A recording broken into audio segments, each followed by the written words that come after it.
Hello, everyone. My name is Alana Wilson-Rove. I'm a research professor here at the Norwegian Institute of International Affairs.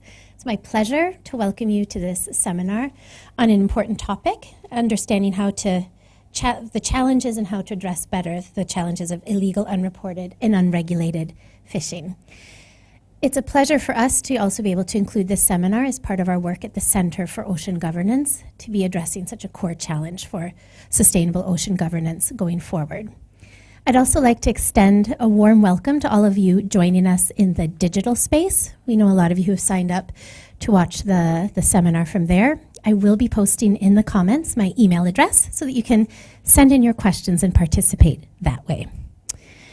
So I will just hand over the floor to my colleague, Dr. Lucas De Oliveira, to continue and introduce our really impressive and exciting speaker and panels. Thank you, Lucas.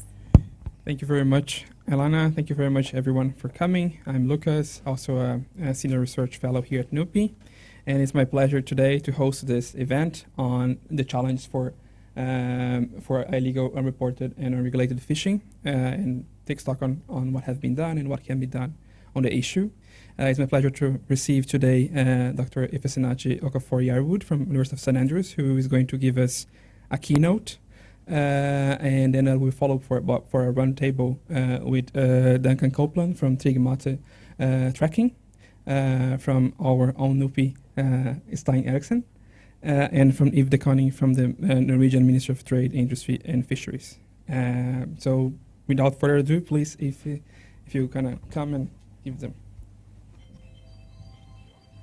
Hi, good afternoon, everyone, and thank you so much for having me. So today I'm going to be talking about, my conversation with you is going to be centered around understanding whether we're making progress on reducing illegal, unreported, and unregulated fishing, primarily with examples from West and Central Africa and maybe other countries on the African continent as they emerge. Before we go deeply into sort of understanding why we're here, or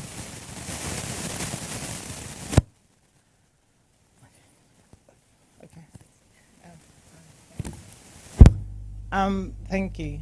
Before I go on with my presentation, I'd like to clarify a few things. I feel that by the end of my presentation, you're going to either become more aware about some of the realities and the implications of, especially security implications of IUU fishing and how it contributes to depletion, how it affects the people that rely on fisheries for subsistence, primarily in West and Central Africa. You will also get to understand some of the responses by regional governments and how those responses might actually be effective, but also might also be expanded, or should I say, extending the vulnerability of the people they should be protecting. You might also hear about some of the success stories of how they have sort of, can I say, intersectoral collaboration and how it has been effective in stemming the tides of these issues, and of course, some of the challenges that they still face. Can I, the slide? Okay. I'm just going to focus on this because this is going to sort of be the central argument or the takeaway, I hope, by the end of today's presentation. So as the name entails or implies, illegal, unreported, and unregulated fishing can mean anything from extracting resources without authorization or in contravention of a coastal state's law, having license to fish, for example, but fishing in areas that are restricted, underreporting or not reporting, targeting species that are endangered or species that are excluded from the authorization, for instance. But this is one of, I guess you could say, the basic thing in terms of trying to understand what it entails. But beyond that, there's also an element that sometimes, in terms of talking about the impact or understanding why this issue is actually something we should center, is because of the fact that it exacerbates depletion. So already, for so many countries in West and Central Africa, we are already experiencing depletion that is caused primarily from or by oil pollution, for example. There's also the impact of climate change in exacerbating pollution. There's also the impact of legal fishing. So, I mean, obviously, illegal fishing is a focus here, but legal fishing is also a factor that is contributing to the depletion of fish stock. And by illegal fishing, I mean anything that allows the extraction or targeting of species that are already overexploited and therefore should be allowed to regenerate. But this is not happening because of the legal licensing, and therefore is not always brought to the fore. And so you can then say, with all these other factors that are contributing to depletion, and we also have, especially in an age where everybody, or I guess increasingly, a lot of us are becoming more aware of the blue economy or the idea of the blue economy, and it's basically attracting people to want to invest. Government investors want to invest in the ocean sector. And we see the expansion of the blue economy sector, for example, expansion of port infrastructures. We see offshore oil exploration. We see coastal tourism contributing to depletion of fish stock, because it means that fisher folk are losing traditional fishing grounds when all these developments are being made. And therefore, when you have illegal fishing, it basically exacerbates a problem that is already huge, a problem that already is there and not necessarily being addressed in a certain way. The question then is, why is it happening for so many countries in West and Central Africa? It's been happening because for so long the focus have not necessarily been on the sea, the focus has been on land.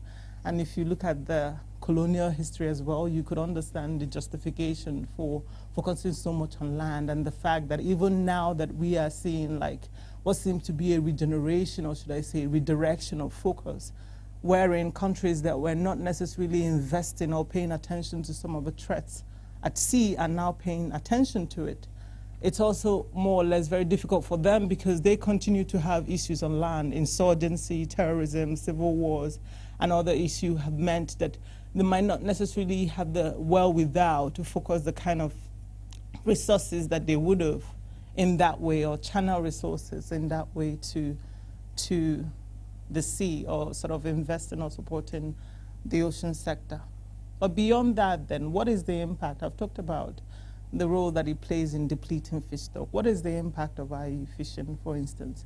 And I'm going to talk about the security impact, and this is direct security impact. And in telling this story, I'm going to share some excerpts or examples of things that have been said to me by people that I've met in my field work.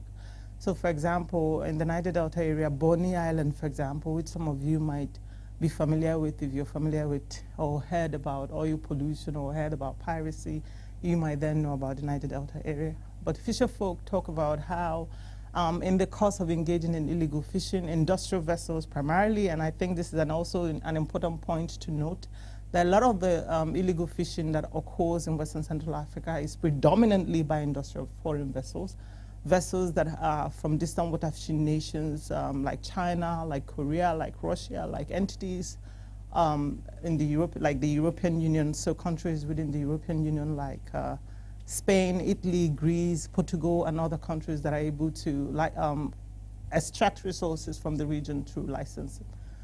So they talk about, for example, how it's not just about contributing to depletion, but also the security issue in terms of threat to their personal security. So there's an experience wherein they've been shot at by vessels that are supposedly encroaching the inshore areas to fish illegally. And then I asked, so how did you feel, and how do you protect yourself? And the question was, if we had guns, we would shoot back. And so this is me trying to sort of give you an example of the direct security implication. And so it's not just about trying to maybe look at IUU fishing as a threat to food security, which it is, but it's also a threat to peace and security directly, without talking about the indirect security implication. And then in Sierra Leone, you also get an example of how fisher folk have actually chased and caught up with industrial vessel that they accused of encroaching in their waters, and it was not until the Navy intervened that they were able to release the vessel. In Benin Republic, we've also had an example of fisher folk getting tired of encroachment by industrial vessels of the areas, the inshore areas reserved for them, and this is basically a case of thinking, you could say, us versus them. Perhaps we have to do something radically different to protect our resources. To someone that do not understand, you might see it as, okay, this is criminality. It is, of course. But for them, this could also be vigilantes, and they're basically trying to protect themselves, especially at the point where they feel that perhaps the state are not doing so much. This is what they see, and therefore we need to do it ourselves. And this is an example of the direct implication Of course, there's also the direct implication of the impact on food security and economic security. Already for the last decades or so, in West Africa primarily, the income of fisherfolk primarily relating to canoes have reduced by up to 40%. This is in the last decades, and we're not even counting, the potential impact of climate change if the sea level continues to rise.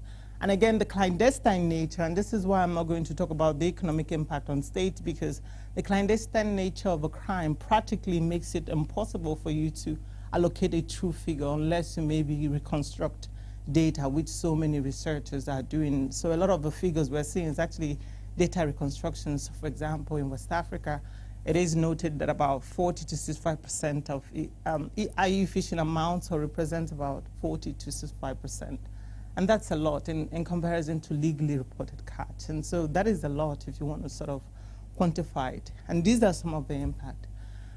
But there's also the indirect impact in talking about the security implications. How are people responding? So we're also seeing increasingly that fisherfolk are also responding by engaging in IU fishing themselves. Well, we're not catching enough fish, and we're merely going to follow the fish to where it is going. And this is also resulting in clashes between fisherfolk of community A or country A and fisherfolk in country B. So for example, fisherfolk from Ghana might clash with those in Benin Republic. Fisherfolk in Cameroon might clash with law enforcement in Equatorial Guinea. And there are examples of this. Fisherfolk from Senegal will clash with authorities from Mauritania, and fisherfolk from Senegal will also clash with authorities in Guinea-Bissau. An interesting thing about these clashes, or some of these clashes, and I could also add fisherfolk from Nigeria clashing with authorities in Cameroon. The interesting thing about these clashes is also that these countries have maritime, either resolved or unresolved maritime boundary disputes. And so this is something we also have to be thinking about, the potential impact it has on the peace and security of the African country. And this is something that is supposedly about fish. And I think this is also why it's very important to center IU fishing. We're centering IU fishing because you could also say, depending on how you're analyzing it, that it could be out of the other threats that I talked about, climate change, marine pollution, offshore expansion, offshore oil expansion and other things. It could be the thing that we could actually wake up and decide we can end it now in a way that we cannot do for mitigating the impact of climate change or sort of the oil pollution, remediating the polluted areas, which could take 30 years to regenerate for a particular polluted area. So the urgency, or one of the reasons why it's important to shine a light on IU fishing, is potentially, we can solve it in comparison to the other threats. And that's why I feel that is very important. And so what are some of the solutions, and what are regional governments doing differently? Well, what they are doing differently is that increasingly they are recognizing the limitations around law enforcement. They're also recognizing the limitations around the capabilities of their agencies to solve the problem, and a lot of the times with support or funding from external agencies or government, for instance, they've been able to maybe increase their capability or enhance their capability or develop their capability. At the same time, recognizing that there is a need based on, the whole argument or the point at the global level that there's a need to ensure fishery sustainability, have also meant that a lot of countries on the African continent are reconsidering and sort of implementing programs that would see or lead to fishery sustainability. The problem, however, and this is why I am centering this, because of the fact that a lot of the times the interest in maritime security almost always center issues like piracy and armed robbery at sea, which one could argue it's a problem that is caused by the locals, but not so much on IU fishing, which is actually a problem that is caused by the foreigners, you could say. And then the impact, however, is that in terms of the solution, we're seeing, I've already talked about how fisherfolk are affected by climate change, ocean development, IU fishing, but also we're seeing increasingly they are being affected by the solutions to solve unsustainable fisheries. Things like no fishing zones, or MPAs, you could say. Things like reducing the hours in the harbor to be able to address issues or threats to ships in terms of piracy and robbery at sea. And things like closed season. Currently, I mean, Ghana have been having closed season for a while now, and they will be having the next one in July. And so all these things together exacerbate the vulnerability of coastal communities, and they do not get any social protection. So I'm not going to go into that, but I will leave you to sort of think about the level of vulnerability and how people could respond to their vulnerability if they are faced with threats and they're not getting social protection. And this is the reality. And of course, this is based on a paper that we wrote with colleagues that was published this year.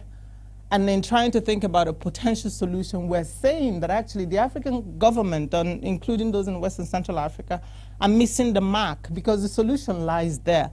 They should be redirecting all these efforts towards the industrial fishing vessels that are contributing more substantially to the depletion of fish stock, and then work with coastal communities, including maybe thinking more creatively about how they can revigorate indigenous practices to conservation. But beyond this and everything else, there's also, of course, we could see, and I can cite this example before I round off, how intersectoral and interagency cooperation is contributing to stemming the tides, not only IUU fishing, for instance, but generally piracy and Namibia Sea. But you could also see how this might be the solution we've been waiting for. Maybe we can't explore further. So for example, the reality is that there is limitation when it comes to monitoring, surveillance, and control. And there's no magic wand that is going to solve that problem because money remains an issue. However, in terms of the capacity to combat piracy in Namibia Sea that countries in West and Central Africa have built, they have made significant progress. So the question then is there an opportunity for them to extend that progress towards other threats rather than centering only on piracy in Namibia Sea? And my response is absolutely yes. And there is a typical example that tells us that. In 2020, and this relates to a particular vessel, He Yunfeng 11, it was attacked by pirates. And with the help of ministries of fisheries in Côte d'Ivoire, and this actually, the connection, or should I say, the task force that was established that allowed interagency collaboration or cooperation is something that was spearheaded or with the support of FCWC. This is the Fisheries Committee for West Central Gulf of Guinea. And they were able to set up this task force with, again, external support from them, from external agencies. But this also showed us a sort of a typical success story because the Ministry of Fisheries in Côte d'Ivoire were able to alert the Navy. The Navy in Côte d'Ivoire were able to allow the MCS, this is the monitoring centers, Zone E, based in Benin Republic. They were able to alert the Nigerian Navy, and based on this information, together they were able, for the first time, successful interdiction. The pirates were captured. You could see intersectoral agencies collaboration, fisheries working with the navies or non-fisheries agency. And for the first time, Nigeria last year, they were successfully able to prosecute these criminals. If this is not an example of something that is possible and something that should happen more, I don't know what is. Technology is very important in solving IUU fishing, in ensuring that we're able to monitor, in ensuring that we're able to see, in ensuring that we're able to capture evidence. But if we are not able to follow through, the limitation around actually doing something with the information you're getting. If you see a vessel that looks suspicious and you're not able to actually leave from A to B to go and investigate, that remains an issue. And this is why I feel the agencies that have the capabilities, in this case, the Navy, could be able to work with agencies that do not have the wherewithal in terms of the tools to actually go and investigate, work together, and perhaps we could see more examples of He Yunfeng 11, but in this case, in relation to successfully interdicting vessels that are implicated for IUU fishing. I'd like to conclude at this point to note something that was actually credited to Admiral John Fisher. He said this in 1904, but this is related to, the war in Britain or in Great Britain. And he noted that if we lose command of the sea, it is not invasion we must fear, but starvation. And this is the reality not only for coastal states and millions of people that rely on fisheries across West and Central Africa, but also at the global level, because the reality seems to be similar for many coastal communities. Thank you so much for listening.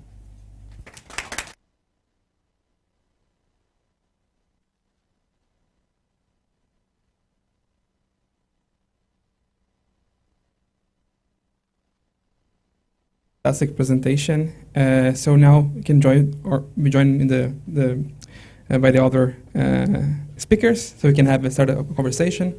It's just something to remind our audience in the YouTube that feel free to ask questions in the chat there, and also you can redirect questions to by email to ew@nupi.no. So have both options to engage after this roundtable in the Q&A. So please, Duncan, Stein, and Eve, if you can please join us.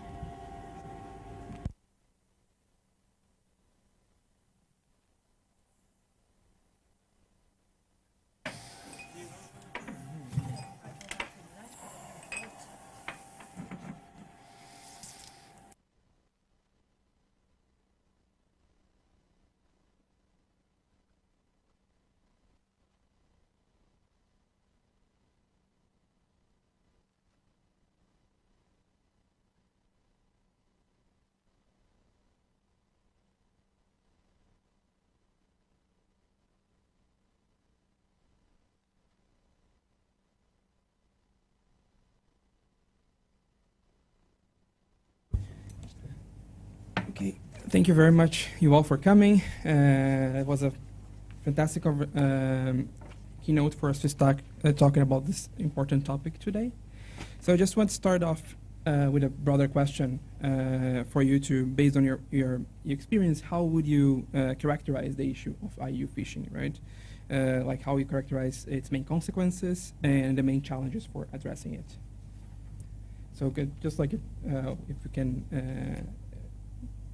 individually answer, but then you can keep talking about it as it goes. You want to start? I could maybe start discussing then just briefly the Norwegian position on that issue. What is sort of the main challenge with IUU fishing? Well, if you look back in history, this concept really grew out from a need to take action, joint international action, against vessels that, for various reasons, were able to fish on the high seas and in other exclusive economic zones of other countries unchecked and without any kind of law enforcement action being taken. That was due mainly to the fact that the flag state carries the primary responsibility under international law to both exercise the prescriptive jurisdiction but also their enforcement jurisdiction over those vessels. Historically, you saw that in the 80s there were a lot of these vessels suddenly popping up. This problem became larger because the world created exclusive economic zones 200 nautical miles off the coast of developing countries around the world. 90% of the resources in the world were suddenly under the exclusive economic zones of countries across the world, and hence those far or distant water fishing nations suddenly lost access to vast areas of the sea. Hence, one needed to find solutions to this problem, and the International Plan of Action against what one then called unwanted fisheries, which was really, what we then defined as fishing that was either illegal, unreported, or unregulated on the high seas and in other countries' exclusive economic zones, became then subject to an action plan. That is for us sort of the main basis for this IUU fishing, the legal framework, and we pursue that in the context of trying to enhance flag states' ability to investigate and prosecute and regulate that fisheries responsibly, and that they exercise then due diligence, as the International Tribunal of the Law of the Sea puts it in one of their advisory opinions. Sorry, that was a long answer, but that is, and it's very important to distinguish then those measures that you do then internationally against sort of between countries to encourage compliance with international legal framework, and perhaps those that you would then do nationally against individual actors. Thank you. Well, maybe I could start taking it from a more of a bottom-up level. In my background for saying anything about this is that a few years ago I did a study for NORAD in connection with their planned support to what they call Fish for Development in Ghana. And so I have some knowledge about the fishery sector in Ghana and how the challenges it faces. And at the most general level, the fundamental problem, of course, is overfishing and depletion of stocks. And to address that, the main challenge seen from the Ghana experience is that there is a very weak ability to monitor and control the fisheries activities. And in Ghana, they divide the fishery sectors into two basic categories. One is the large-scale trawlers, and the others is the small-scale canoe fisheries. The problems faced in those two parts of the fishery sectors they differ a little bit between the two, but common to both is a very limited state capacity to regulate and control the amount of catches. The large-scale sector is mainly foreign-owned trawlers with formal Ghanaian partnerships, but who have certain zones where they're allowed to fish and certain seasons where they're allowed to fish. But compliance with those regulations is very weak. And in addition, there's a big problem that the trawlers use illegal forms of equipment and nets and get a lot of bycatch, which is then sold to the coastal small-scale fishermen who are not able to get as much fish as they used to because the stocks have been depleted. So instead of fishing their catches themselves, they have to buy them from the trawlers and then sell them on at local markets. And the result, the outcome of all this is a progressive depletion of stocks, which is not addressed in an effective way. Now, I'll stop here for now, but just saying that I hope the Norwegian Fish for Development program will address some of these issues and at least contribute to improving the situation, which is, as I understand, very grave in the case of Ghana. Taking on the example from Ghana that you mentioned, Stein, perhaps you could talk a bit with Duncan about the experience of TMT in the West African Task Force. Perhaps it's a good segue and like the main challenges and potentialities you found in the experience. Yeah, I just to continue on with that discussion, and I'll lead into what you're asking. I think it's very important, to break down IUU fishing, because illegal, unreported and unregulated fisheries are actually quite different things in terms of how you approach them, address the issues associated and so on. Illegal is around legal frameworks. Unreported fisheries is primarily a management issue. And unregulated fisheries really these days, this is very much evolved from the times that Eve was speaking about. But unregulated fisheries these days really sits in two very different contexts. Some small-scale fisheries in some countries are still unregulated, and on the high seas, where we still have a significant number of geographical and species level of lack of regulation of any form. So it's not even possible right now for those fisheries to be illegal. And we see that still in many areas of the world, and there's a number of different reasons for that. So it's very important to sort of look at these three things separately, because there's not a catch-all for all three. So in the context of West Africa and our work there, we very much focus primarily on the illegal side of this. We are looking at how we work in our cooperation with the FCWC that was mentioned earlier, and the West Africa Task Force, and its member states, which in this case are Liberia, Cote d'Ivoire, Ghana, Togo, Benin, and Nigeria. Very much that pointy end of the enforcement. So where these gaps in enforcement on the water are happening, where the capacity gaps are, and that's everything from human capacity to access to data and platforms, how to use that in a risk assessment, in a due diligence process, for example, or planning a patrol, or increasingly these days in the context of port controls, which are a huge opportunity to be able to address what's happening at sea. They have to come to port at some point, and we can go into that a little bit more in depth.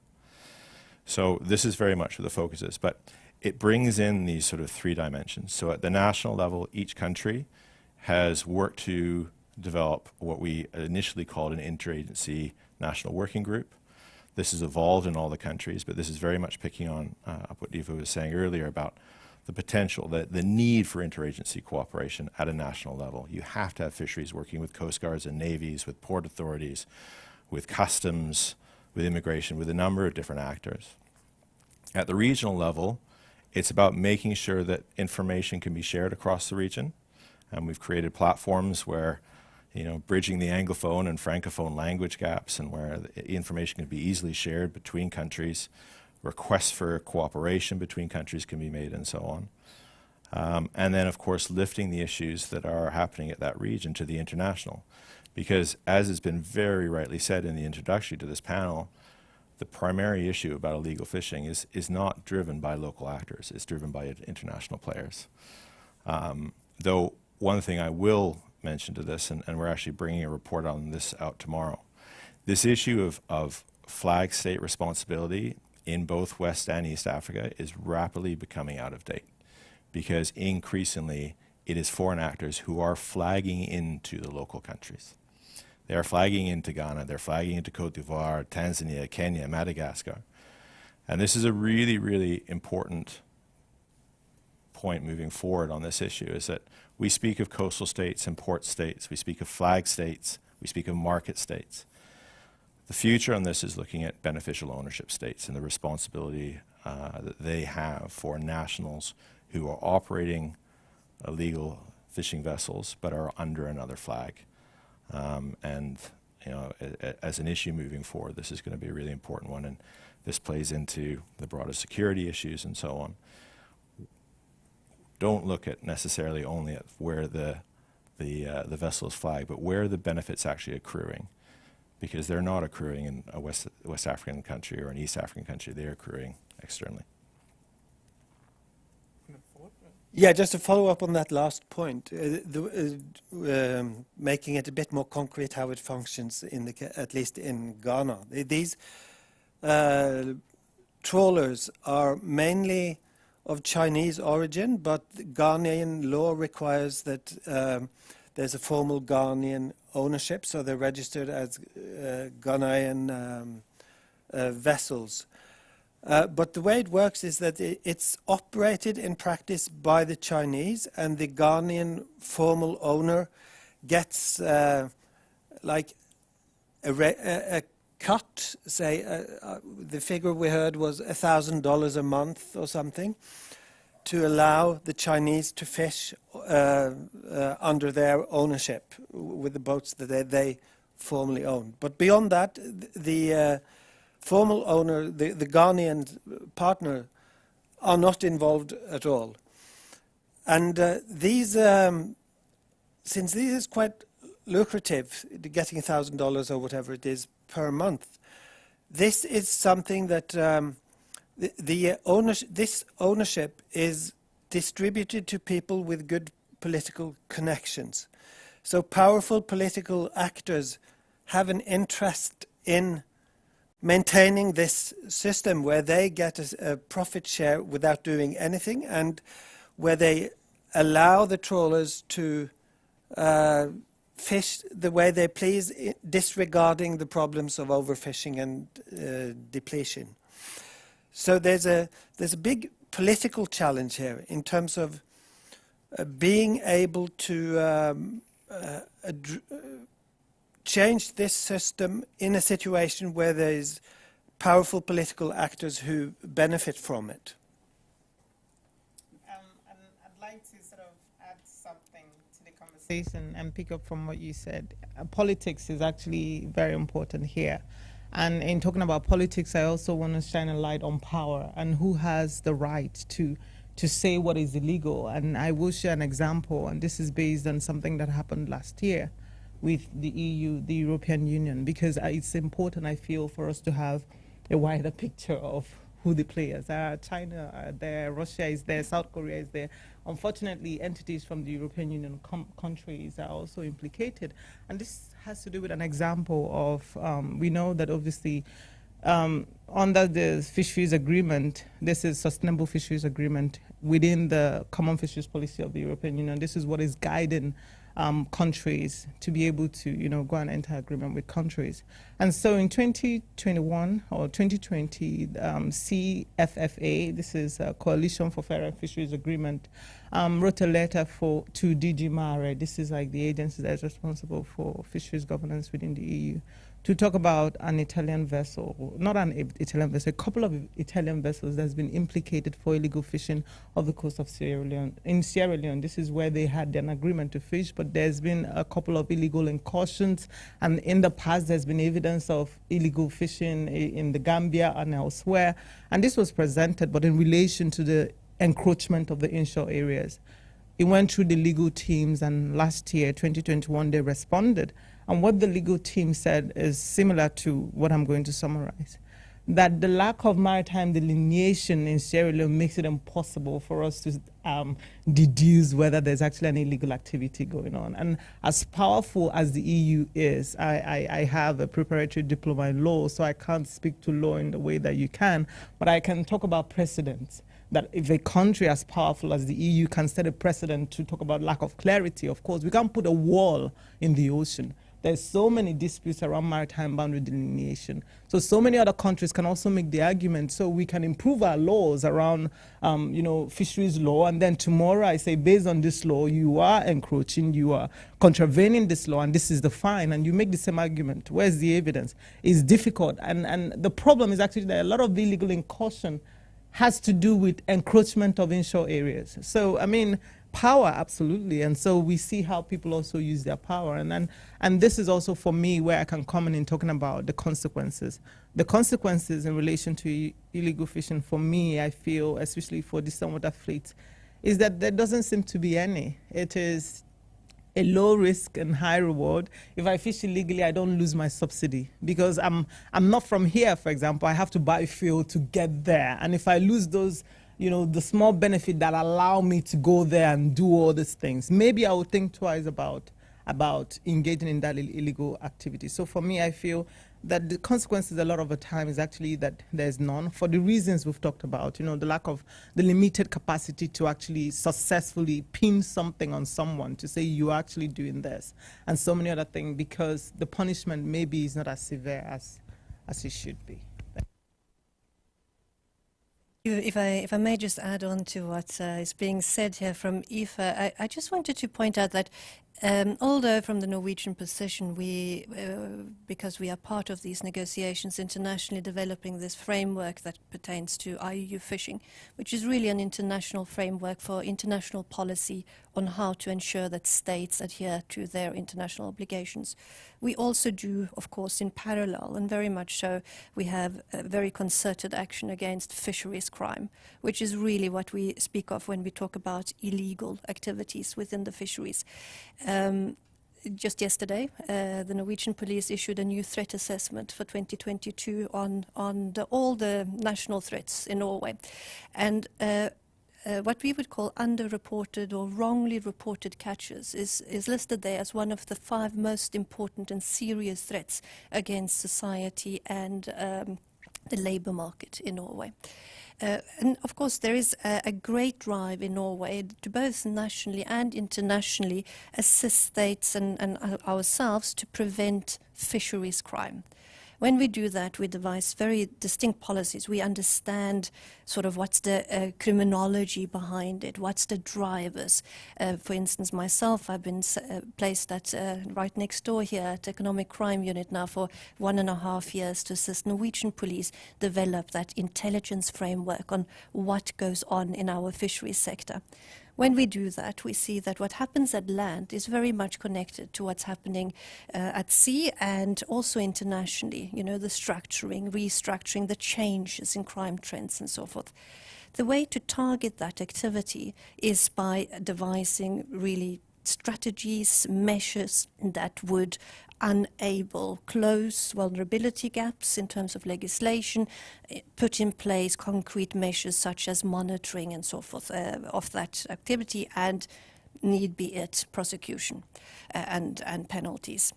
Those measures are very different from the ones that we have designed internationally to combat IUU fishing, because IUU fishing is about what states have of obligations vis-à-vis another state. And those measures are designed to ensure that if you are a flag state that do not take care when you register a vessel, you do not put in place the regulations necessary to detect who the beneficial owner is. Remember, that's within the flag state's legal domain to decide exactly what conditions to set when they develop a vessel registry. Or if you're a flag state that do not put aside the resources to investigate if you receive a complaint about a vessel, well then those vessels and you as a state should maybe not be entitled to fish everywhere in the world. You're the fish that is landed from those vessels might not reach a market and so forth. Those are different types of measures that you put in place than those that you would put in when I have a actor in front of me that we are analyzing in terms of deciding whether we should prosecute here or put in place a very concrete measure of, let's say, the withdrawal of a right to gain access to a particular fishery or the like. So one must see these things in two different spheres aimed at achieving slightly different things, reaching towards the overarching goal altogether of more compliance in fisheries. Yes.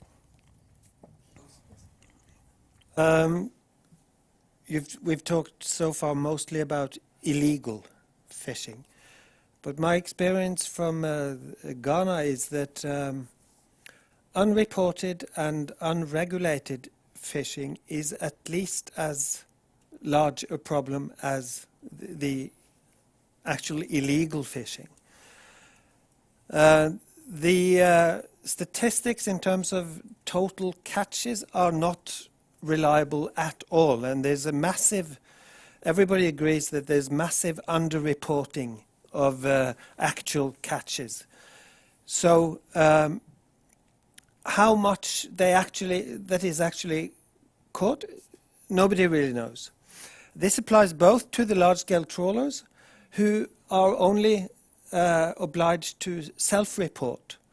So they decide how large the catches they want to report. And also of course, to the small-scale coastal fisheries, which is very, where reporting is extremely limited. And in the case of the small-scale coastal fisheries, also there is no. They have what they call open access. You don't need a permission to fish on a small-scale boat. So everybody can fish if they want to. And about 2 million people, I think it was the figure in Ghana, rely on this coastal small-scale fishery, which means that actually limiting access is very difficult. I mean, the economic implications for the coastal communities would be huge, and the political willingness to compensate is very uncertain, to put it mildly. We discussed a bit about compliance here in Norway, about the experience in Ghana and West Africa. So I wanted to ask you a bit about how these challenges of addressing IUU fishing, you think, vary across the globe. Are there important differences between global north and global south, or something that's problems that are particular to some region and not to another? Thank you so much for the question. I think one thing I can say is that, and you could say IUU fishing is actually an equalizer when it comes to who faces the threat. So, for example, in Nigeria might not be able to, monitor its waters in a way to stop vessels from encroaching and stealing illegally the same thing applies to the US, right? So despite the capabilities, and you would say, but they also have problem with illegal fishing. So I guess this is my way of saying that it is a global issue. It is a global problem, which is why a global framework aimed at, supporting each other, learning from each other seems to be like the best solution, which is why we have, for example, post-state measures agreement, countries coming to sign this agreement and having access to select materials that could help them do better and be better. But at the same time, the extent to which IUU fishing affects countries in the global north is, of course, completely different to the way it affects countries in the global south. For the reasons I've talked about in the beginning of my presentation, the colonial history of so many countries, and I can talk about the African continent, have meant that investment was not ocean looking. So they are basically trying to play catch-up game in comparison to countries in global north that, apart from the development, of course, for them to do the movement, for the movement to happen, it happened through the oceans. So they understood the need to protect the oceans. The idea of mare liberum, again, freedom of the seas, was something that basically was engineered by the global north. And so, again, I'm happy to say that IUU fishing is a global problem that affects every country. But the extent to which it affects countries in the global north is very insignificant, or should I say pale into insignificant, in terms of their ability to actually monitor what happens at sea and successfully interdict. I see a vessel that is behaving suspiciously and I'm able to go and check in a way that a country like in Nigeria, a Ghana, or a Sierra Leone might digitally see something that is happening, but they're not able to follow through. And then tomorrow you might use that evidence to say, hi, I saw you here. Perhaps what you were doing was illegal, but if you can't prove it because you didn't check, they could say whatever, oh, we were in distress. And you have also the freedom of the sea, the right of free passage is also something that they have that right to. And so it's really, I feel, I guess you could say, it becomes more of a challenge for countries in Global South due to the limitations and capacity, and realistically, the other bigger issues that they have makes it impossible for them, unfortunately, to focus so much on the ocean, even though it's important. I hope that helps at least, but I'm happy to also hear. Yeah, I mean, picking up on that, I agree very much with everything that you're saying. I think there are commonalities to this issue, and that's why it's so important to have these global frameworks and so on, and conscious that this panel is in part looking at the Norway contribution to this. It's important to highlight that Norway's had a very important role in many of these international processes. PSMA is a great example of that. But at the very pointy end, there are the issues around IUU fishing in a particular fishery or in a particular region, and I speak of region within a country or within a country's EZ or a broader sub-region, are going to be very particular to that region. And there is no one size, no silver bullet that fits for this, and that's why it's very important that approaches to IUU fishing are done in such a way that are taking into account all the issues around what are the drivers, as Eve has rightly highlighted, what are the capacity issues that we're talking about over and over and over, and what are the solutions that are going to benefit the most important stakeholders, which are those who should be accruing the benefits from those fisheries. So yes, we need to have this global approach, but at a local level, it's really important that any solutions that are targeted at the IUU problem are done so within the context of that fishery, that country, that region. Yes. It is different from region to region, but when you look at some of the commonalities, there are still scope to work more on perhaps bring down or how would one say it, sharpen one's tools to handle and address some of the key vulnerabilities of the system. One that has become quite frequently mentioned of late is that of beneficial ownership and transparency. Now that cuts across. It doesn't, the problem of secrecy jurisdictions is not just one for the tax havens. It is as important for vessel registries that enable the registration of vessels with anonymous ownership. Whether that be within the same country where they are fishing or outside, it remains a problem that cuts across. There are processes internationally that are looking into this particular problem, but then very often from the tax point of view, not so much from compliance and enforcement. I'll give you a concrete example. When I was based at Interpol for some time, and we conducted international operations in this field, and we came across actors that we felt fairly certain were conducting various forms of criminality, but we were unable to determine whether there was any jurisdiction that could establish that they did indeed have a jurisdiction to open a case, criminal case. In order to do so, they would need to receive information from a particular entity overseas.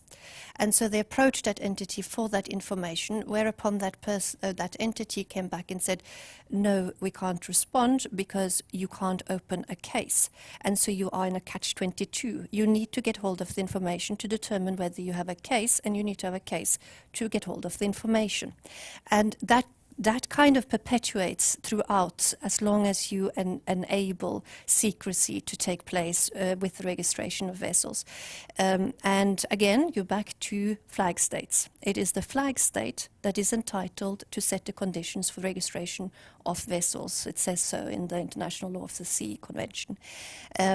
Unless, and there's been multiple attempts internationally to close that gap, both the flag agreement that was put in place in the 90s, but more recently the voluntary guidelines on flag state responsibility. Now, there is scope to work more on that particular issue, I believe, and perhaps also then in parallel with what is going on in other forums that work on tax havens in particular and secrecy matters. Thank you. Well, since my only experience from actual studying the fishery sector is in Ghana, I'm not sure if I can make any systematic reflections on comparative issues. But having studied several states in Africa in different aspects, I think that I agree with what was said about the need to adapt strategies to local conditions.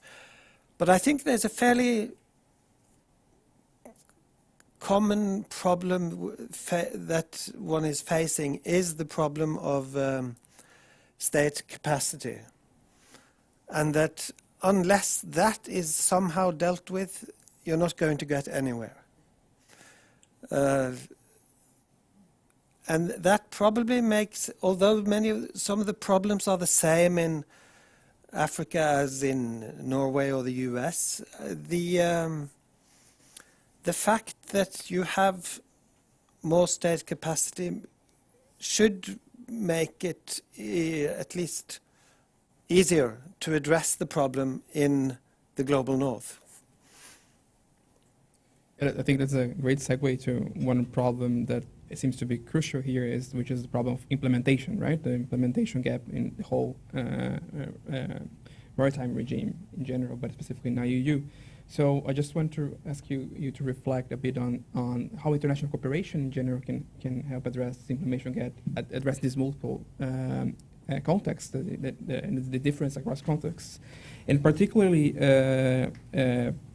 for those of you who have worked more closely with Norway.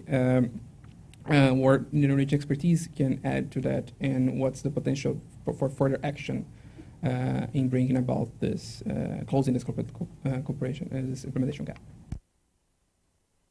I think let Eve start. Yes, it's my topic. Okay, yes. Well, look, we have a very mature and well-adapted system to address this issue of IUU fishing at this stage, and I would say that it functions very well. It does, particularly the work that's done through the RFMOs and various other measures that are put in place to address state responsibility for this problem. If you go to the responsibility of actors and fisheries crime problems, we are, the Norwegian government has, in the last couple of years, developed various initiatives in order to raise this issue also higher on the agenda. The Copenhagen Declaration was a Norwegian initiative. It now has 48 supporting states. It is a declaration that focuses on the transnational organized crime in the global fisheries sector. Now, what we see is that when we go in on actor level, there is a great need because of these actors often working across boundaries, either because the catch is caught in various maritime zones or it's landed in another country or on another vessel than what the flag state is, or the flag state and coastal state is not the same, or because the product crosses borders. It's very often necessary with close police cooperation to engage sufficiently to find information you need to identify whether there is some level of criminality or later on for proof, in an investigation and so forth. What the Norwegian government has done to support the Copenhagen Declaration, that is a political statement that explains that expresses the wishes of those 48 states to cooperate on this issue, is to support it with the Blue Justice Initiative, which is an initiative aimed at building capacity in developing countries on implementing those political aspirations. Very concretely, the Blue Justice Initiative has something called the Blue Justice Community. It's a digital platform where law enforcement officers in those 48 countries or states that have, or nations rather, that has supported this declaration can log on and start communicating in a secure cloud. They're also now supported with information on vessel movement in their own economic zones and so forth. And then one builds, we have support programs through the UNODC and other international organizations to enhance practical capacity on how to investigate and prosecute and cooperate cross-border with other law enforcement agencies in other countries. Yeah, so that's more or less how we at this stage are approaching not IUU fishing but fisheries crime, the national law enforcement issue or component of how would you say, compliance, lack of compliance at sea. Yeah, I think another really important component of this is that no one can act alone in this. And one of the huge developments that we've seen over the last few years is actually the state and non-state actor cooperation. TMT was founded as an organization which is a non-state actor, but specifically to work with countries that had capacity limitations in the space of fisheries intelligence and analysis, and then how to use that in terms of strengthening fisheries enforcement.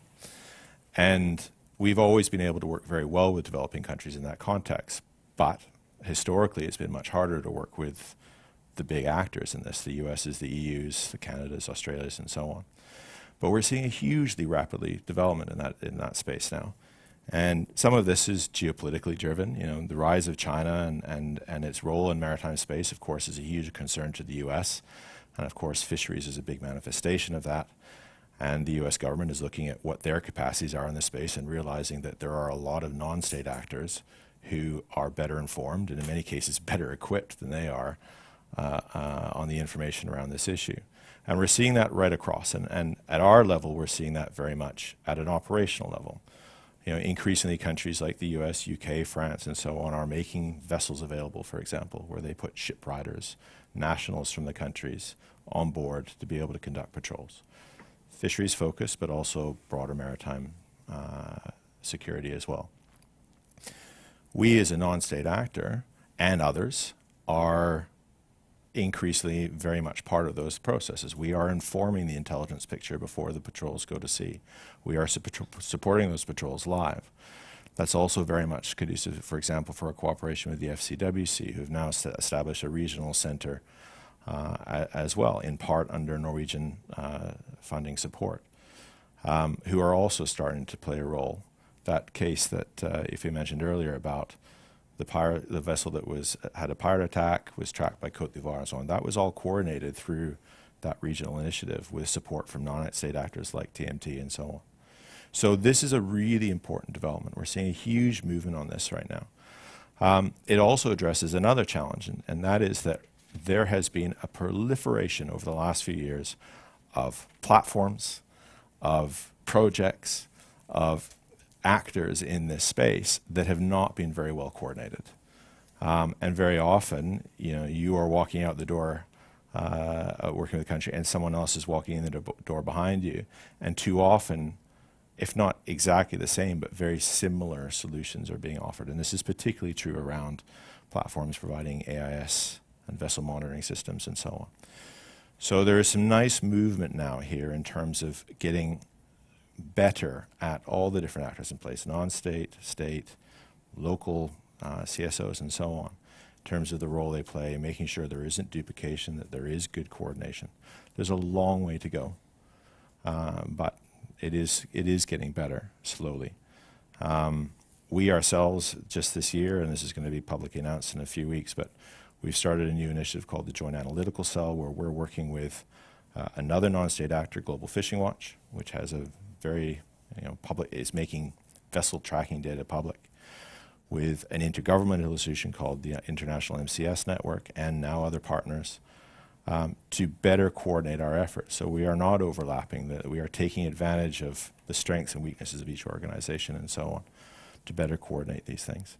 And to be able to work with countries and do this assessment on what the needs of their fisheries are to address IUU fishing, and making sure they don't have 6 platforms that are all showing them the same AIS signal, but rather they are utilizing the platforms that make the most sense for what their needs are to the context of their enforcement. Yeah, what you say here now reminds me of what you've seen elsewhere in the development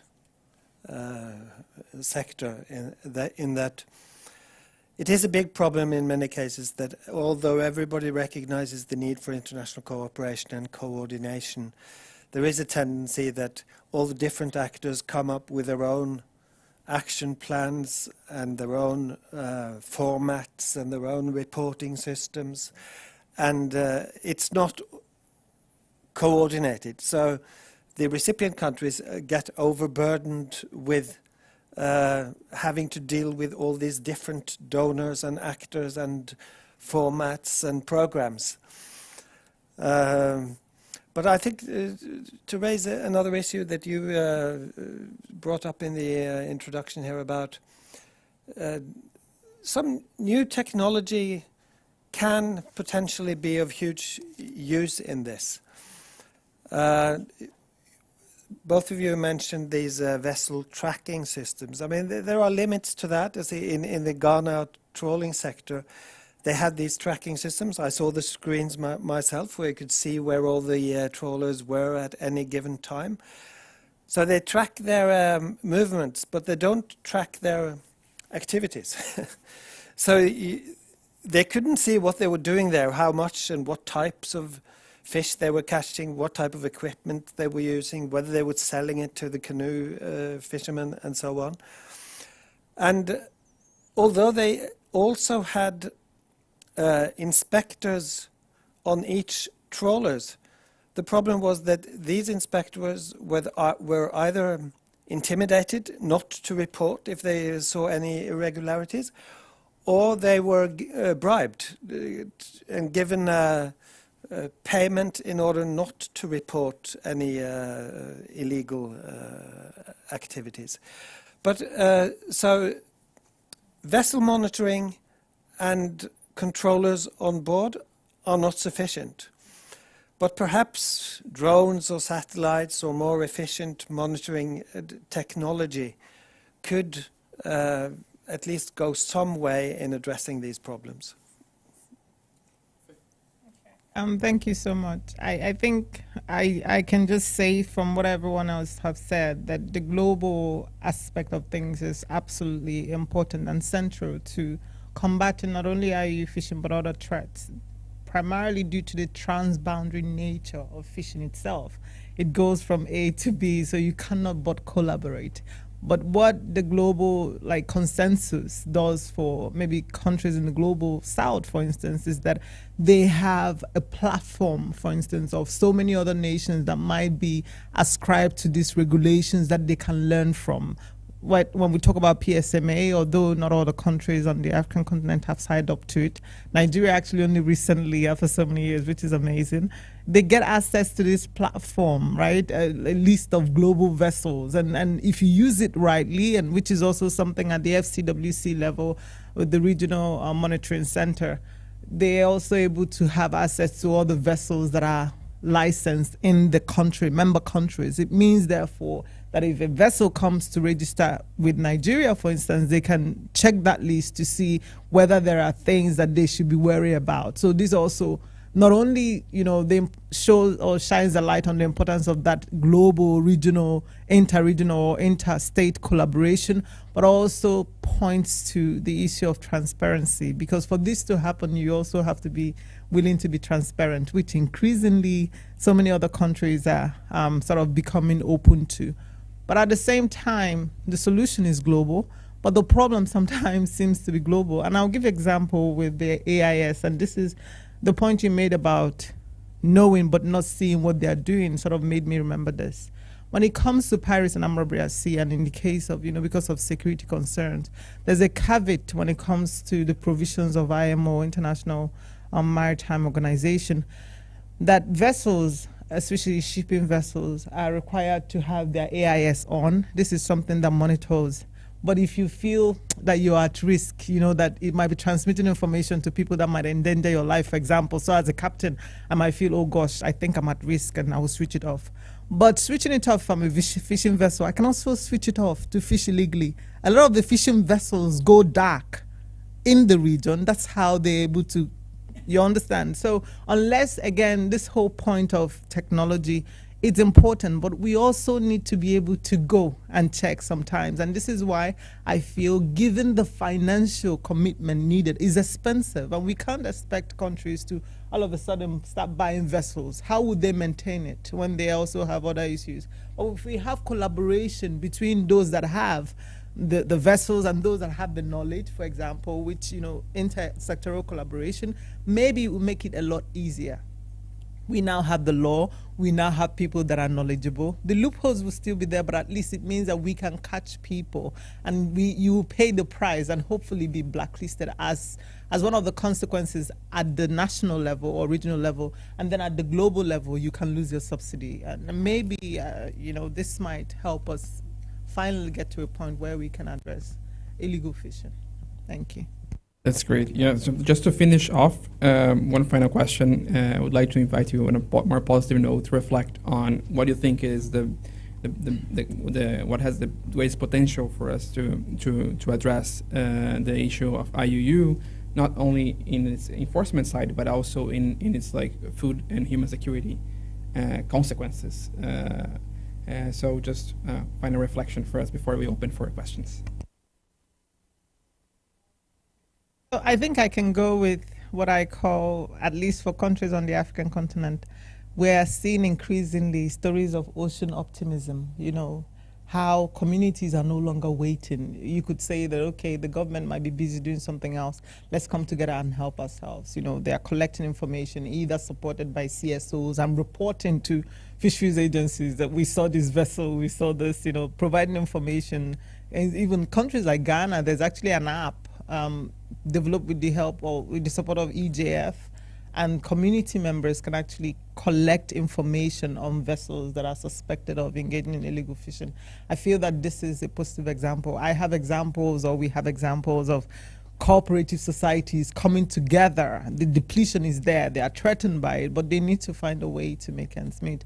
And they're coming together and forming a group where, every week, they can contribute, say, $1. And at the end of the month, they can give it to you to invest in something, and then next month they'll give it to someone else, trying to find solutions somewhere, because the reality is that we need to combat IUU fishing, but at the same time, we need social protection. It's not going to all of a sudden solve the problem of depletion when we combat the threat. People still need to be supported into alternative source of livelihood, for instance. And also this example of increasingly maritime law enforcement working together, intersectoral collaboration that I'm seeing across countries is actually something that's giving that great conviction, at least for West and Central African countries, that they should go back and remember the reasoning behind the Yaoundé accord that they signed in 2013, it was to holistically address maritime threats, which include piracy in the Maribyrnong Sea, illegal fishing, drugs trafficking, human trafficking, and not just piracy. So they should use that too. Let's say we have a platform that allows us to collectively communicate and work together to combat one threat. We're not there. I mean, it's not perfect yet, but it's also time to be aware of the other threats and take advantage of what you have towards the positive advantage of combating other threat. And these are the kind of things that sort of gives me hope. And I feel that perhaps maybe there's lesson there for other regions to also learn from countries in West and Central Africa in terms of what they're getting right. Thank you.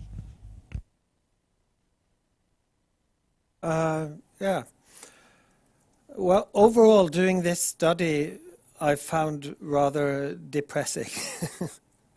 But I did see there are two things that I would emphasize that give some room for hope. I mean, the first is that talking to fishermen and representatives of fisher organizations, there was great awareness about the problem and also a willingness to adapt their own activities in ways that could improve the situation. So, but there were, as I understood it, there are two conditions that must be fulfilled in order for that to succeed. I mean, having an understanding of the situation is, of course, essential, and it's a very important first step. But what needs to be done is that those who are whose livelihood will be undermined with restrictions on fishing need to be compensated. You mentioned the need for social policies, or at least some way of compensation for the loss of income which is associated with reduced fishing activity is necessary. And the second thing that these local fishermen mentioned was that they had to see that something was done to limit the overfishing of the large trawling vessels. But if these things were done, I think it would be quite feasible to get locals to comply with more restrictions on their fishing activities, because they see that the stocks are depleting and that their own livelihoods are being gradually undermined. Well, look, again, I'll separate the issues, deconstruct them. The one is IUU fishing and what can one do there? And I think we've already touched on that. What we believe could be a good way forward would be to perhaps still enhance some flag state responsibility for vessels in that regard. Now, if we go to the other issue, which is really fisheries crime, which we in Norway like to play separately. Now, there is a lot of scope on understanding compliant behavior better.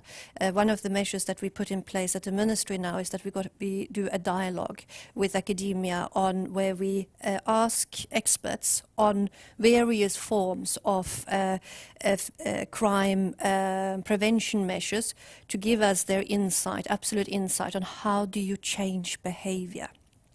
Because what we understand is that to change criminal behavior, you really need to understand what is causing it, like you are, and the drivers and the actors and their context and so forth.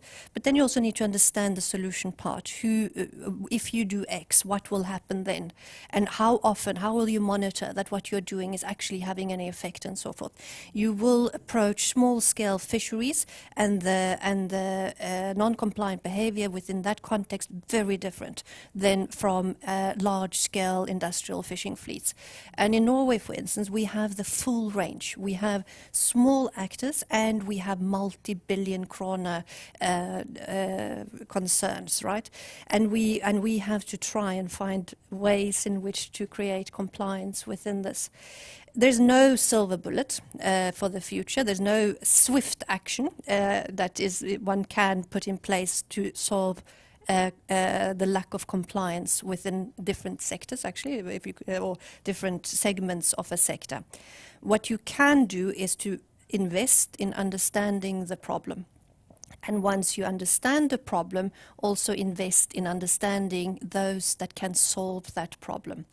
We do that now through very close, that dialogue forum that we've put in place now at the ministry, we meet now every 2 weeks to discuss with a particular expert on a topic.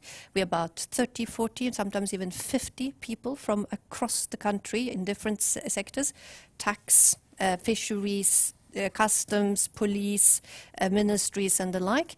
And then we have an open dialogue. How can we understand this better? How can we, for instance, avoid creating cultures of resistance and build legitimacies of the regulations that you put in place to encourage compliance?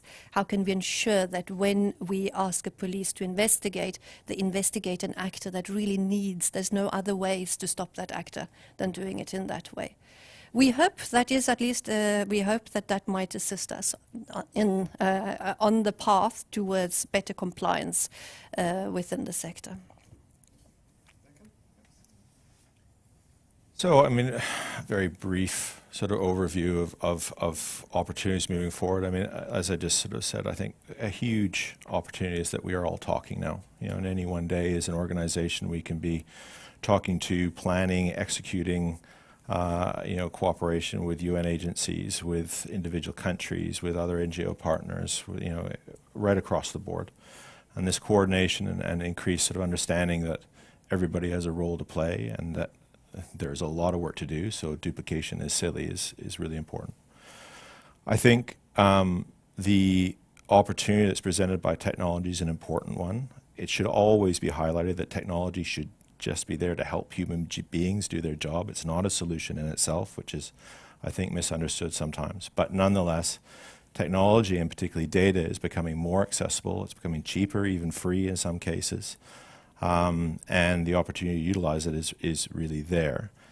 This is going to be a huge part of moving forward.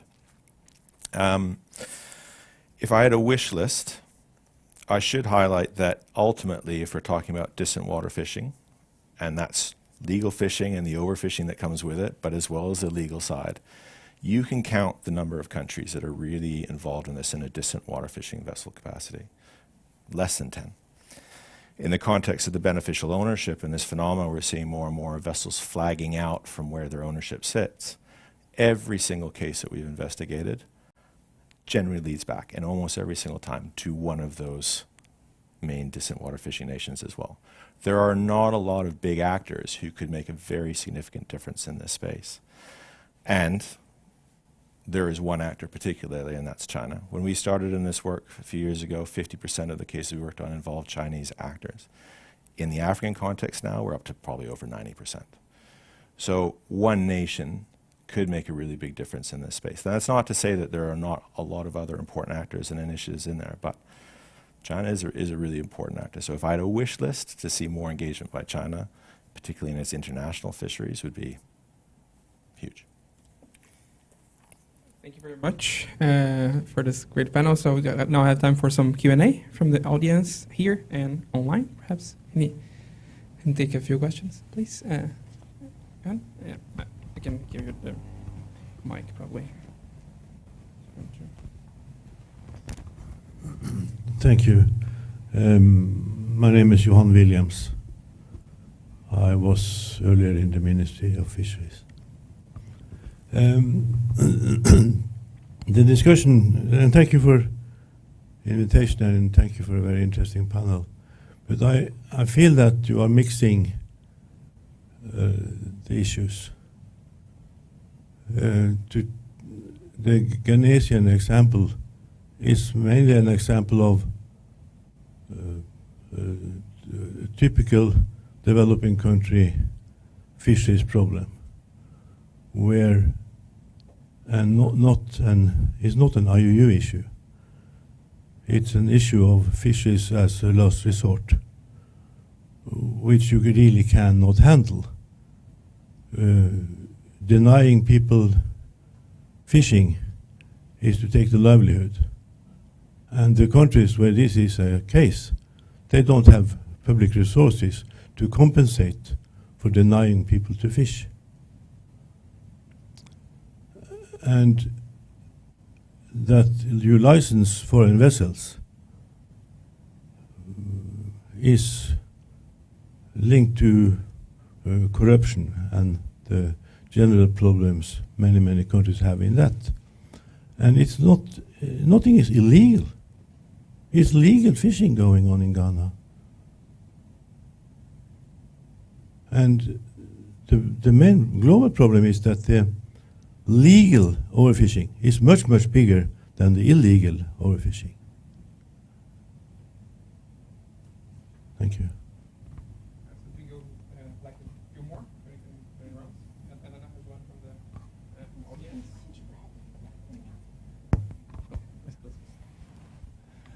Yeah, thank you so much for a wonderful panel. My name is Tarjei Brekke. I am a master's student at the University of Oslo and a scholarship recipient at the Fridtjof Nansen Institute. I write my master's about Chinese distant water fishing management, as you as you requested, Duncan.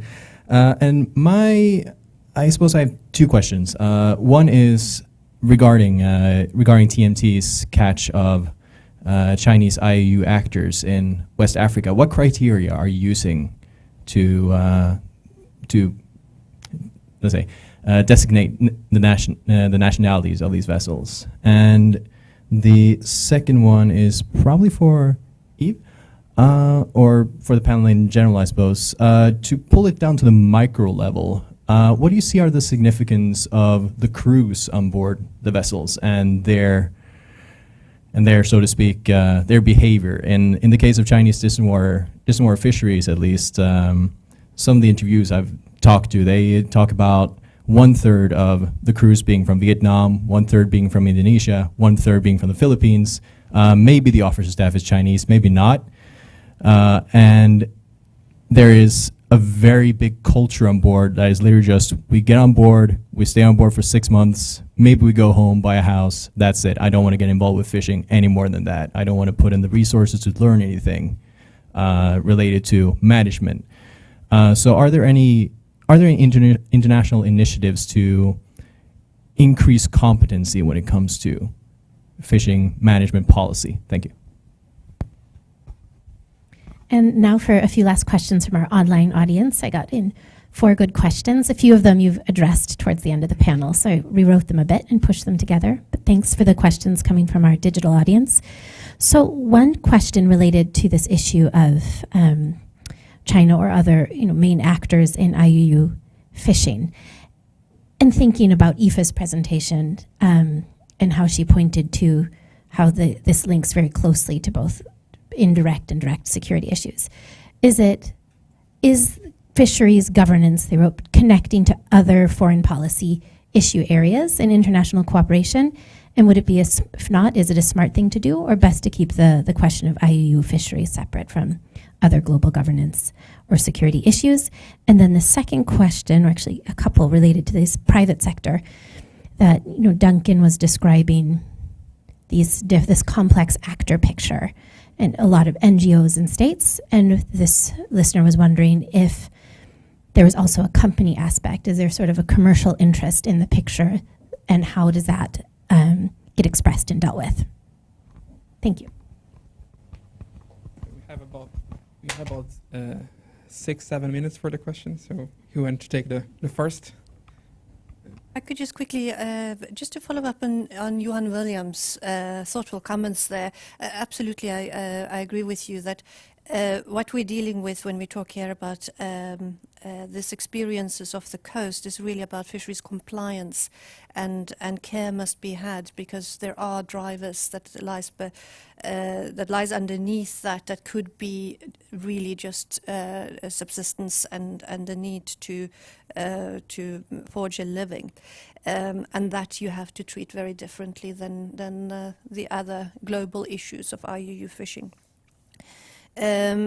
Of course, as you mentioned, a lot of these activities are legal, but they are licenses that has been received as a matter of briberies of public servants. Now that is a criminal issue. That's a crime issue that we deal with when you investigate and prosecute. I have cases like that at the moment that we are looking into, that I've come across. I mean, cases of that at the moment. Now, as to the matter of crews, they obviously have a very central role in this, in the sense that they are regulated, their acts on board. We often have instances where crews are being the victims of various offences as well on board. So obviously a very important part of the dynamic. Remember still that I think the estimate is between 30 and 50% of the cost of a fishing expedition is the crewing component. And that's both salaries, but also to uphold all the safety regulations that come with the operation. So obviously a very important part of the dynamics.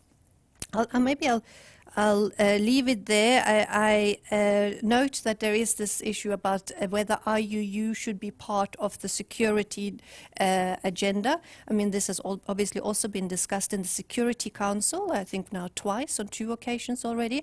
Now, and it's not for me to have an opinion on that particular issue politically. Practically, which is what you were mentioning, was that there is definitely within the security sphere at an operational level, you have already got the structure for interagency cooperation, and you've got strong police presence often in that. That is important when you work on fisheries crime. When we work on IUU fishing, you are working often politically between the Ministries of Foreign Affairs in country A and the Ministry of Foreign Affairs in country B, and the matter is often resolved politically. Now, if you want to make that a security issue, it will be, in a different sphere altogether. So just bear that in mind, and maybe one would like to phrase the question maybe slightly differently, in fact, in whether that should be a security issue or not, all after how you would define the problem and the framework. Thank you. Yeah, on Ghana and on the 2 sectors, the large-scale trawlers and the local communities. Now, of course, you're right that much of it is legal, but not everything at all. I mean, it's not just that there's bribe in awarding the licenses. There's also a problem that many of the trawlers use too fine-masked nets. They fish a species that they're not supposed to fish. They sell bycatch to the locals who come out, and all those activities are illegal. And as for the local small-scale fisheries, there's also a problem with things like use of poison and dynamite, because when catches go down, they use these methods in order to get catches at all. So although there's open access in the sense that everybody is allowed to fish, not all the methods they use are allowed.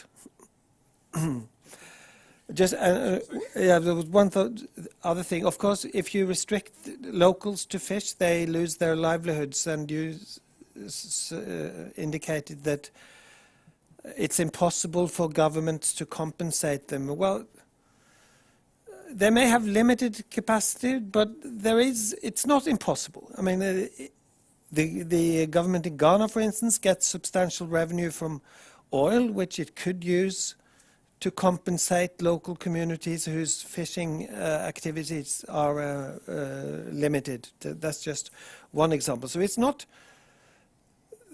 it's possible for them to do something, although their resources are limited. Aware we're limited on time, but just very quickly in reverse order. So the issue of the company aspect.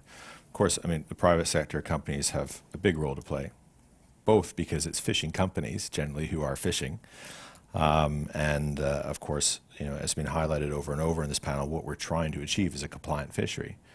In my experience, most fishery companies want to fish in a compliant fishery. one of the drivers of IUU is looking over and seeing someone else doing it for less money, making more profit and getting away with it. This is the case in many places. So, you know, there is a role that fishing companies can play in terms of not just understanding what's happening on the water, but also the role that they have in terms of making sure fishing is being conducted legally and not, you know, or not unsustainably and so on. There are also private sector companies who are involved in the data and satellites and space as well. And of course, they have an interesting role to play. They are generally trying to make a profit. And one thing that we are seeing very often for these companies is there's not a lot of money to be made in fisheries enforcement. That's when it often gets very interesting, when it can be tied into maritime security, where there is a lot more money, and how fisheries enforcement can benefit from some of the data and technologies that are available through there, some of it from the private sector, some of it from government.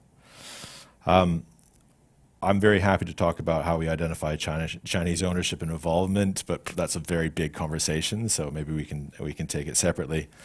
The last thing, Johanna, I agree with you completely, but I think separating governance and IUU, these are very interlinked. It's been very demonstrated. Highest IUU levels are generally in countries that have governance challenges. Just to highlight, though, that we're not in a static space. When I first started working on IUU fishing issues in West Africa 20 years ago, in Sierra Leone and Liberia, in the post-Civil War context, we could sit on the beach and we could watch 5, 6, 10 trawlers within half a mile of the shore, all unlicensed, all fishing however they wanted to, no governance at all. And we don't see that very much anymore. There are incursions into the IEZ for sure, but it's a lot less. What we see, though, is vessels are taking a veneer of legality. They're taking a license. They are going through the motions of some of the higher levels of legality. And underneath that, they are conducting all sorts of illegal activities, whether that's under a fisheries context with illegal mesh, for example, or incursions into areas that are closed, or on a broader illegality sense like document forgery and all these other things. So they are responding to the stronger enforcement efforts that are slowly being put in place, and it's a complex moving picture that needs to be addressed. So they can look legal, and they can go through all these processes that sometimes taking advantage of the governance challenges in a country like Ghana or elsewhere. But underneath, there are illegalities happening. Thank you so much for the questions. And I'd like to start with the first in relation to Ghana and say that obviously illegal fishing is... So obviously illegal fishing is a problem, definitely, but also it is also the case that legal fishing is a problem, which is why I highlighted it, because sometimes it's that gray area. You could feel the fact that it's legal, but is it sustainable? Is it even advisable? And so I agree with you from that perspective. At the same time, in relation to whether the government of countries in the global south can afford to compensate people, well, they have two options, because the reality and research has shown that when people are vulnerable and they do not get support to, you know, make ends meet or to sort of build resilience to their vulnerabilities, they might either do something when the opportunity arises. And in this case, this is not just in West and Central Africa. They have skills that criminals might find very favorable, and depending on how lucky or unlucky you are, which is why we're seeing an immediate response, or a direct immediate response for some fisher folk, is to go elsewhere instead of fish, that is engage in illegal fishing themselves. So more or less there's this cyclical relationship between not doing anything, or cyclical relationship between doing something that further enhances the vulnerability of people that are already down, whilst you continue with a business as usual attitude for the industrial sector, because, well, as a government, they bring the revenue and you're interested in the money. But in the long term, and even in the immediate term, it's not necessarily sustainable for the peace and security and cooperation you're trying to build with your neighboring countries. So I think as a collective, it's not just that it's an illegal fishing issue, but it's also a legal issue, and also a livelihood issue, and also a governance issue, sort of to agree with what you said. And the second question I'd like to address, I think, relates to the Security Council thing, or should I say international or global governance issue, it is absolutely, I do not see why piracy should be discussed in the Security Council but not illegal fishing. Because in the same way that piracy is a threat, and we've already touched on this, wherein it is the local actor, and already you're seeing a sense of us versus them. So you can address something that affects you, but what about the thing that affects us? You're not addressing it. So basically a case of nobody cares about us. Last year I read that the issue of IUU fishing as a security threat was actually raised for the second time or so at the Security Council, and one country asked for it to be edited out, and it was edited out. So, of course, if it was recognized officially as a security issue, then perhaps we could see more of this UN resolution that led to so many resolutions in the Gulf of Aden when it came to piracy. I remember at sea, they've had a couple of resolutions in the Gulf of Guinea, which is seeing them act on piracy, when actually as a fisherfolk, I'm seeing an issue that affects me. Your vessels come and encroach in my water and deplete my resources, and nobody cares about it. But when it's something that affects you, then everybody care about it. So you see this sort of dichotomy of us versus them playing up or playing out in the 21st century. And I feel that on that basis, I don't see why it should not be at the Security Council. UNCLOS, UN clause, which guides governance of the oceans or the seas, piracy issues, IUU fishing, or fisheries governance, is a global issue. So why shouldn't we discuss it from that context? I know that, for instance, that explicitly human security is still contested even at the academic and governance issue, but there are evidence that shows a direct connection between IUU fishing as a direct threat to security, and this gives it the, I guess, whatever heavy value it needs to be able to discuss at the global governance platform as a security issue. I think this is something that definitely needs to be considered. And finally, China, right? As an individual, as a person, and as a scholar as well, I feel sometimes like there's a China, right? China is obviously, their activity is absolutely causing, undermining marine sustainability. But we should also not forget that there are other players. So if one country like South Korea, which is also implicated in beneficial ownership in Ghana, can also do something effectively in a way that China might want to do, that would that would actually be a very positive thing in terms of the final outcome of addressing this problem. If the European Union or countries that have been implicated for doing certain things are also able to be, more direct and explicit in saying, we have these tools. The EU actually have done a lot. They have tools in trying to combat IUU fishing. They have the carding system. So ethically, they've done a lot. So you could also say maybe if they can sometimes walk the talk around ensuring or encouraging their countries to also be, be that image. If we go out, we should walk the talk. We have these tools for ensuring that countries are held responsible or held to account. We should also be very forthright in holding our vessels to account. Lose the subsidy, for example, if you've ever been implicated, then that vessel will lose that subsidy. I feel it will send a stronger message. So China, yes, the role that they play remains a big issue.